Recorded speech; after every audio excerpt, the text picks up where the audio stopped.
और एक और बड़ी खबर, वेस्ट बैंक में हमास की विध्वंसक तैयारी। एक और बड़ी खबर, ब्रेकिंग न्यूज, शाहबाज 1 से हमला करेगा हमास।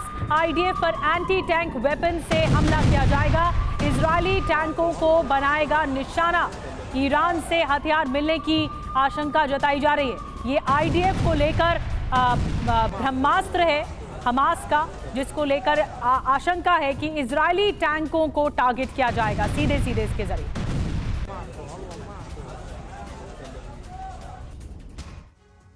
और आइए समझते हैं हमास का ऑपरेशन शाहबाज 1 क्या है हमास का ये ऑपरेशन। सबसे पहले आप देखिए, हमास का नया विध्वंसक हथियार और इसी के जरिए हमले का ये ऑपरेशन अंजाम दिया जा रहा है। इजरायली टैंक को इससे निशाना बनाया जाएगा। वेस्ट बैंक में इसका इस्तेमाल हमास करेगा।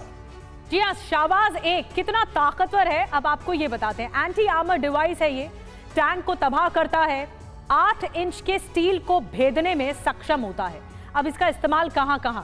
इराक में अमेरिकी बेस पे हमले में इसका इस्तेमाल हुआ। इराकी मिलिशिया ग्रुप ने इसका इस्तेमाल किया। लेबनान से इजराइल पर हमले में इसका इस्तेमाल किया गया। तो ये बड़ा सवाल है रवि कि किस तरह से शाहबाज एक कारगर हथियार हमास के पास है। बिल्कुल, ये कोशिश की जा रही है हमास के द्वारा कि एक बार फिर से प्रहार किया जाए। लेकिन राजेश सर, सवाल यही है कि क्या हमास अपनी आखिरी जंग लड़ रहा है यहां पर? ठीक है, ये वेपन्स, ये हथियार, ये रॉकेट हमले, ये सब तो वो पहले भी करके देख चुका है। उसका अंजाम क्या हुआ ये दुनिया ने भी देख लिया। क्या माना जाए, ये लास्ट बैटल ग्राउंड है हमास का, जहां पर वो आखिरी जंग लड़ रहा है और वो भी हारी हुई जंग लड़ रहा है। रवि, देखिए, अभी भी हमास के पास कुछ रेजिडुअल कैपेसिटी है। जिस तरह से उन्होंने कल रात को रॉकेट दागे हैं, इसका मतलब अभी भी उनके पास जो भी उनका स्टॉक पाइल है, जो उनकी सुरंगों में है, वो अभी तक ख़त्म नहीं हुआ है।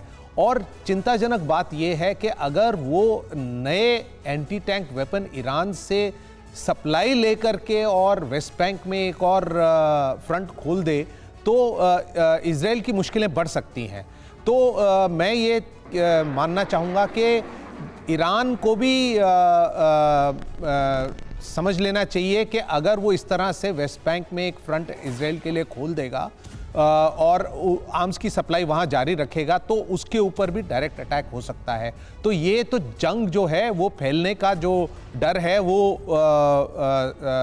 सत्य में बदल सकता है। लेकिन मैं ये कहूँगा कि अभी उनके पास ये वेपन है नहीं, पर अगर आ जाएंगे तो जंग का जो रुख है वो बदल भी सकता है। क्योंकि यूक्रेन में जब शुरू में यूक्रेनियन ने रूसी टैंक ऐसे दागे थे तो रशिया को भी अपने टैक्टिक्स बदलने पड़े थे। तो इसका क्या अंजाम होगा जब इनके पास कुछ मात्रा में ये हथियार आ जाएगा, तभी जाके अब हमें पता चलेगा कि आगे इस जंग का रुख क्या होगा। आप कह रहे हैं कि वर्तमान में जब ये आ जाएगा और हमले तेज कर दिए जाएंगे, तब पता लग पाएगा कि हमास कितना ताकतवर है इस हथियार के जरिए।